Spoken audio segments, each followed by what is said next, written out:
नमस्ते। आज हम पढ़ेंगे कक्षा छठी में विज्ञान की पुस्तक से पहला अध्याय भोजन के घटक। पिछली कक्षाओं में हमने उन खाद्य पदार्थों की सूची बनाई थी जिन्हें हम खाते हैं। भारत के विभिन्न भागों में खाए जाने वाले भिन्न भिन्न व्यंजनों के बारे में हमने बताया था तथा इसके मानचित्रों में अंकित किया था। इस प्रकार के भोजन में चपाती, दाल और बैंगन का भरता हो सकता है, तो दूसरे में चावल, सांभर तथा भिंडी हो सकती है। इसके अतिरिक्त अन्य भोजन में उपमम, मछली तथा सब्जियां हो सकती हैं। आमतौर पर हमारे आहार में अन्न से बना कम से कम एक व्यंजन होता है। दूसरे खाद्य पदार्थों में दाल या मांस या कोई व्यंजन तथा सब्जी हो सकती है। इसमें दही, मट्ठा तथा अचार भी शामिल हो सकते हैं। इस तरह के आहार के कुछ उदाहरण सारणी 1.1 में दिए गए हैं। इस सूची में कुछ अन्य व्यंजन जोड़िए तथा इस सारणी को पूरा कीजिए। कभी कभी हम अपने भोजन में वस्तुतः इन सभी व्यंजनों को नहीं ले पाते हैं। यदि हम यात्रा में हों तो हम वही खा लेते हैं जो रास्ते में उपलब्ध हो। हम में से कुछ लोगों के लिए संभव नहीं हो पाता है कि इस तरह के विविध व्यंजन हर समय खा सकें। आहार के विभिन्न खाद्य पदार्थों से इस तरह के वितरण का कोई ना कोई आधार होना चाहिए। क्या हमारे शरीर को विशेष प्रयोजन के लिए विभिन्न प्रकार के भोजन की आवश्यकता होती है? विभिन्न प्रकार के खाद्य पदार्थ में क्या होता है, आइए जानते हैं। प्रत्येक व्यंजन में एक या एक से अधिक इस प्रकार की कच्ची सामग्रियां से बनी होती हैं जो हम पादपों या जंतुओं से मिलते हैं। इस कच्ची सामग्री के संघटक क्या हैं? इस कच्ची सामग्री में हमारे शरीर के लिए कुछ आवश्यक घटक होते हैं। इस घटकों को हम पोषक कहते हैं। हमारे भोजन में मुख्य पोषक कार्बोहाइड्रेट, प्रोटीन, वसा, विटामिन तथा खनिज लवण हैं। इसके अतिरिक्त हमारे भोजन में रुक्षांश तथा जल भी शामिल है जिनकी हमारे शरीर की आवश्यकता होती है। क्या सभी खाद्य पदार्थों में ये सभी पोषक उपलब्ध होते हैं? कुछ साधारण विधियों में हम ये जान सकते हैं कि कच्ची सामग्री या पके हुए भोजन में कौन सा एक से अधिक उपस्थित पोषक तत्व होता है। कार्बोहाइड्रेट, प्रोटीन तथा वसा के परीक्षण अन्य पोषकों के परीक्षण की अपेक्षा सरल है। आइए हम इन परीक्षणों को करके परीक्षणों की सारणी 1.2 में लिखें। इन परीक्षणों को करने के लिए आपको आयोडीन, कॉपर सल्फेट या कॉस्टिक सोडा विलयनों की आवश्यकता होगी। आपको कुछ परखनलियों तथा कुछ ड्रॉपर की आवश्यकता होगी। इन परीक्षणों को पके हुए भोजन तथा कच्ची सामग्री पर करें। इन परीक्षणों को सारणी 1.2 में दर्शाए गए तरीकों में लिख सकते हैं। इन सारणी में कुछ खाद्य पदार्थ दर्शाए हैं। अपना परीक्षण इन पर या अन्य किसी खाद्य पदार्थ पर कर सकते हैं। इन परीक्षणों को सावधानी से कीजिए और किसी भी रसायन को खाने या चखने का प्रयास मत कीजिए। यदि आवश्यक विलयन तत्काल उपलब्ध नहीं है तो आप अपने अध्यापक निम्न विधि से तैयार करा सकते हैं। आइए विभिन्न खाद्य पदार्थ की जांच करके देखें कि कार्बोहाइड्रेट उपस्थित है। कार्बोहाइड्रेट कई प्रकार के होते हैं। हमारे भोजन में पाए जाने वाले मुख्य कार्बोहाइड्रेट मंड तथा शर्करा के रूप में होते हैं। यदि किसी खाद्य पदार्थ में मंड है तो इसका आसानी से परीक्षण कर सकते हैं। मंड के लिए परीक्षण के लिए खाद्य पदार्थ या कच्ची सामग्री की अल्प मात्रा लीजिए। इसमें तनु आयोडीन विलयन की 2 या 3 बूंदें डालिए, जैसा कि चित्र 1.1 में दर्शाया गया है। खाद्य पदार्थ के रंग में होने वाले परिवर्तन को देखिए। क्या यह काला या नीला हो गया है? यह नीला या काला रंग मंड की उपस्थिति को दर्शाता है। इस परीक्षण को किसी अन्य खाद्य पदार्थ के साथ दोहराइए और जांच कीजिए कि इसमें मंड है या किसमें नहीं। परीक्षणों को 1.2 में लिखिए। प्रोटीन के लिए परीक्षण किसी खाद्य पदार्थ को थोड़ी मात्रा में लीजिए जिस खाद्य पदार्थ का परीक्षण करना है। यदि वह ठोस है तो उसका पेस्ट अथवा चूर्ण बना लीजिए। खाद्य पदार्थ की थोड़ी मात्रा को पीसकर, मसलकर या उसे चून को एक साफ परख नली में डाल दें। उसमें 10 बूंद जल डालकर उसे अच्छी तरह हिलाएं। अब ड्रॉपर की सहायता से परख नली में 2 बूंद कॉपर सल्फेट का विलयन तथा 10 बूंद कॉस्टिक सोडा का विलयन डालिए। जैसा कि चित्र 1.2 में अच्छी तरह दिखाया गया है। और इसे अच्छी तरह मिश्रित करने के बाद परख नली को रख दीजिए। आपने क्या देखा? क्या परख नली का पदार्थ बैंगनी रंग का हो गया है? बैंगनी रंग का खाद्य पदार्थ प्रोटीन की उपस्थिति को दर्शाता है। अब आप इस परीक्षण को किसी दूसरे खाद्य पदार्थ के साथ दोहरा सकते हैं। वसा के लिए परीक्षण। खाद्य पदार्थ की अल्प मात्रा लें, इसमें से एक कागज़ के टुकड़ों को लपेटकर कूटिए। ध्यान रखें कागज़ फट न जाए। अब कागज़ को सीधा कीजिए और ध्यानपूर्वक देखिए, क्या इस पर तेल के धब्बे हैं? कागज़ को किसी प्रकाश के सामने लाएं। क्या अब आपको धब्बे दिखाई दे रहे हैं? वह धुंधला प्रकाश दिखाई देता है। कागज़ पर तेल का धब्बा खाद्य पदार्थ में वसा की उपस्थिति दर्शाता है। खाद्य पदार्थ में कभी कभी जल की भी कुछ मात्रा हो सकती है। इस दशा में इन पदार्थों को कागज़ पर धीरे धीरे रगड़िए और कुछ समय के लिए कागज़ को सुखा दीजिए ताकि खाद्य पदार्थ में कुछ जल आया तो वह सूख जाए। इसके बाद यदि कागज़ पर तेल का कोई धब्बा ना रहे तो यह पता चलता है कि खाद्य पदार्थ में वसा की उपस्थिति नहीं है। ये परीक्षण क्या दर्शाते हैं? क्या वसा, प्रोटीन तथा मंड उन सभी खाद्य पदार्थों में उपस्थित होते हैं जिन्हें अपने परीक्षण में किया? क्या एक खाद्य पदार्थ में एक से अधिक पोषक तत्व उपस्थित होते हैं? क्या आपने कोई ऐसा खाद्य पदार्थ पाया है जिसमें न कोई पोषक तत्व उपस्थित ना हो? हमने तीनों पोषकों कार्बोहाइड्रेट, प्रोटीन तथा वसा के लिए खाद्य पदार्थ का परीक्षण किया तथा विटामिन तथा खनिज लवण जैसे अन्य पोषक ने भी हमारे खाद्य पदार्थ में उपस्थित रहते हैं। इन सभी पोषकों को हम क्यों आवश्यकता होती है? विभिन्न पोषक हमारे शरीर के लिए क्या करते हैं? कार्बोहाइड्रेट मुख्य रूप से हमारे शरीर को ऊर्जा प्रदान करता है।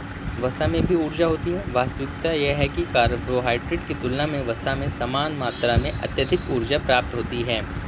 वसा और कार्बोहाइड्रेट भोजन को ऊर्जा देने वाले भोजन कहते हैं, जैसा कि चित्र 1.3 में दर्शाया गया है।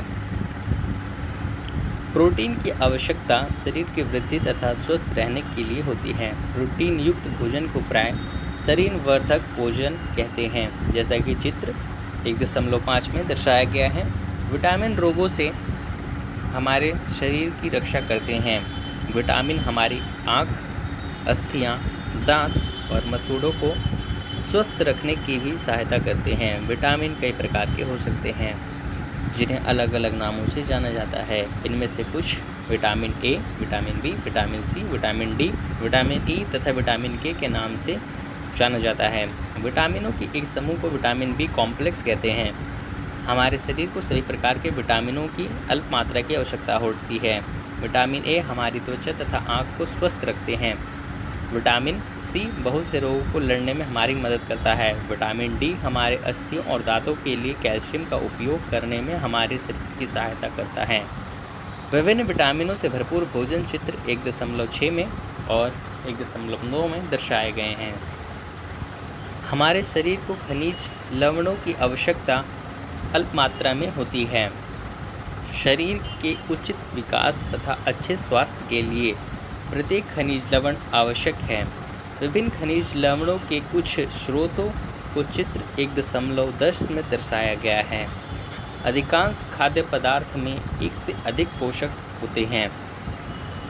आपने भी सारणी 1.2 में प्रेक्षणों को लिखते समय इस बात की आवश्यक देखा होगा। फिर भी किसी कच्ची सामग्री में एक निश्चित पोषक की मात्रा दूसरे पोषकों की मात्रा में अधिक हो सकती है। उदाहरण के लिए चावल में कार्बोहाइड्रेट की मात्रा दूसरे पोषकों में अधिक होती है।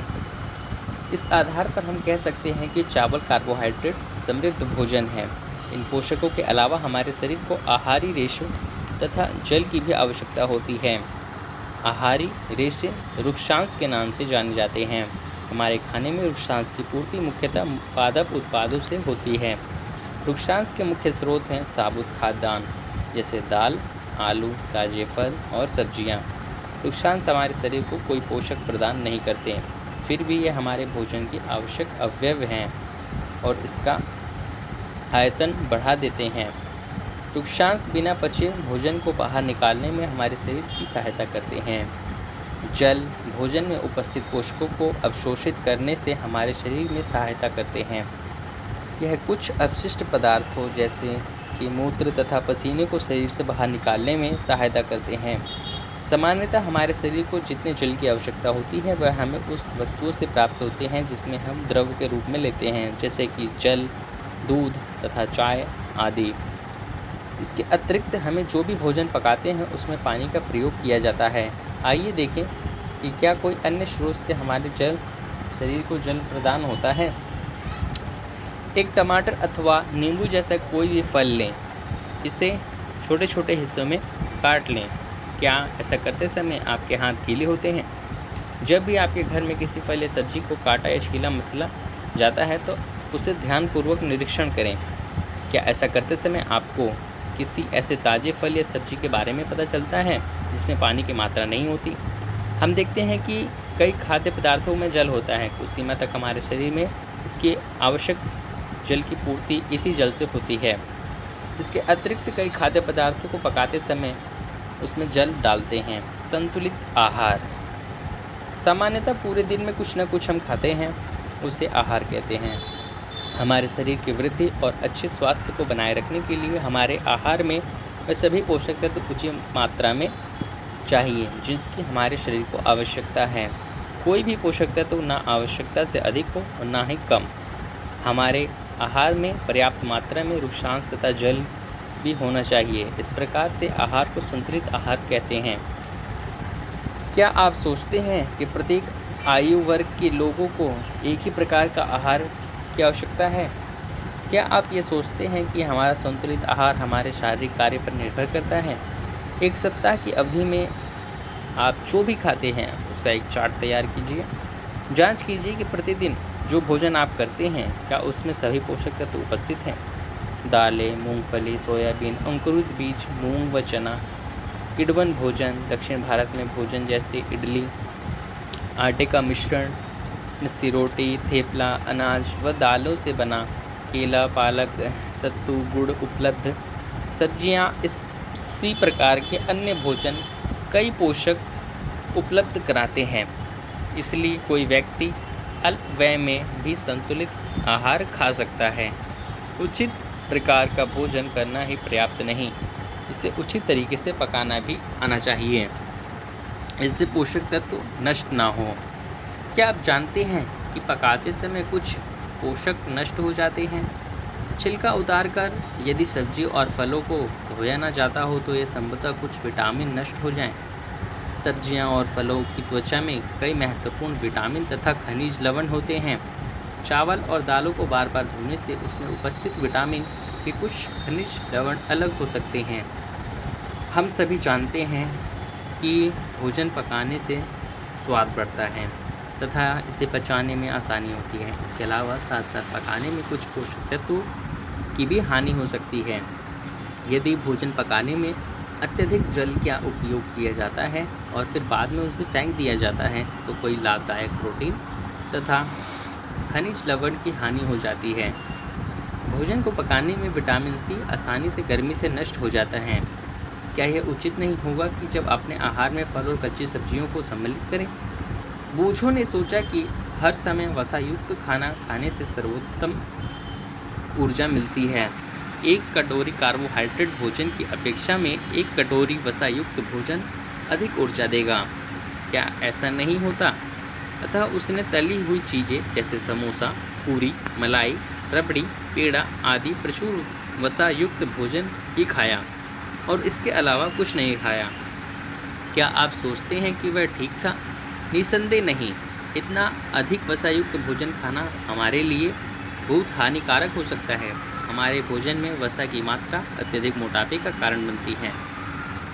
अब अभाव्यंजन रोग। एक व्यक्ति को खाने के लिए पर्याप्त भोजन न मिले, कभी कभी भोजन में किसी विशेष पोषक की कमी हो जाती है। यदि कभी लंबे समय की अवधि तक उस पोषक तत्व का अभाव होता है तो वह उस पोषक तत्वों के अभाव से शरीर में रोग या विकृतियां उत्पन्न हो सकती हैं। वे रोग जो लंबी अवधि तक पोषकों के अभाव के कारण होते हैं उन्हें अव्यवस्था रोग कहते हैं।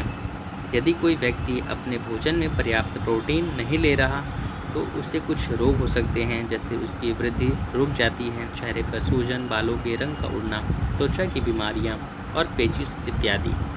यदि प्रोटीन तथा कार्बोहाइड्रेट दोनों ही किसी व्यक्ति के आहार में एक लंबे समय से अनुपस्थित रहें तो उसकी वृद्धि पूरी तरह से अवरुद्ध हो जाएगी। ऐसा व्यक्ति बहुत दुबला पतला हो जाएगा। वह इतना दुबला हो जाएगा कि चलने के लिए भी समर्थ नहीं होगा। विभिन्न विटामिनों और खनिज लवणों के अभाव में विभिन्न रोग तथा विकृतियां हो सकती हैं। इनमें से कुछ सारणी 1.3 में दर्शाए गए हैं। कुछ अपव्यंजन रोगों को रोकथाम संतुलित आहार लेने से की जा सकती है। इस अध्याय में हमने स्वयं पर यह जानने की कोशिश की कि विभिन्न क्षेत्रों के भोजन से इतनी अधिक विविधता होते हुए भी आहार में पोषक तत्वों का वितरण सामान्य है। यह वितरण हमारे भोजन में आवश्यक पोषक तत्वों की उपस्थिति सुनिश्चित करता है। आइए देखते हैं विटामिन और खनिज लवणों के अभाव के कारण होने वाले कुछ रोग या विकार। विटामिन ए से जो रोग होता है वो होता है दृष्टिहीनता यानी क्षीणता। इसके लक्षण है कमजोर दृष्टि, अंधेरे रात में दिखाई देने में कभी कभी पूरी तरह से असमर्थ होना। विटामिन B1 की कमी से बेरी नामक रोग होता है, जिसमें लक्षण है कि दुबली मांसपेशियां हो जाती हैं और ऊर्जा की कमी होती है। विटामिन C की कमी से स्कर्वी नामक रोग होता है, स्मूदों के खून निकलना, घाव भरने में अधिक समय लगता है, इसका ये लक्षण है। विटामिन D की कमी से रिकेट्स नामक रोग होता है और यह अस्थियों को मुलायम होकर मुड़ जाने के इसके जो है लक्षण दिखाई देते हैं। कैल्शियम की कमी से अस्थि या दंत क्षय होता है, जो कमज़ोर अस्थियां जो है दंत क्षय का कारण बनती हैं। आयोडीन की कमी से घेगा या गार्टर रोग होता है। इसके लक्षण है गर्दन की ग्रंथि का फूल जाना और बच्चों की मानसिक विकलांगता का होना। लोहा की कमी से जो है अरक्तता या कमजोरी होती है। तो ये सब हमने देखा भोजन के घटक के बारे में। आइए देखते हैं कुछ महत्वपूर्ण तत्व जो हमने भोजन के घटक से सीखे। पहला महत्वपूर्ण बात यह है कि हमारे भोजन में मुख्य पोषक तत्वों के नाम कार्बोहाइड्रेट, प्रोटीन, वसा, विटामिन तथा खनिज लवण हैं। इसके अतिरिक्त भोजन के आहारी रेशे तथा जल भी होते हैं। दूसरी महत्वपूर्ण बात यह है कि कार्बोहाइड्रेट तथा वसा हमारे शरीर को मुख्य रूप से ऊर्जा प्रदान करते हैं। प्रोटीन तथा खनिज की आवश्यकता हमारे शरीर में वृद्धि तथा अनुरक्षण का कार्य करती हैं। और महत्वपूर्ण बात यह है कि विटामिन हमारे शरीर को रोगों से रक्षा करने में सहायता करती हैं। अगली महत्वपूर्ण बात यह है कि संतुलित आहार से हमारे शरीर के लिए आवश्यक सभी पोषक तत्वों तथा पर्याप्त वृक्षांश और जल उचित मात्रा में उपस्थित होते हैं। अंतिम महत्वपूर्ण बात यह है कि हमारे आहार में लंबी अवधि तक एक अथवा पोषक तत्व की कमी से विशिष्ट रोग अथवा विकार उत्पन्न होते हैं। आज के लिए इतना ही, धन्यवाद।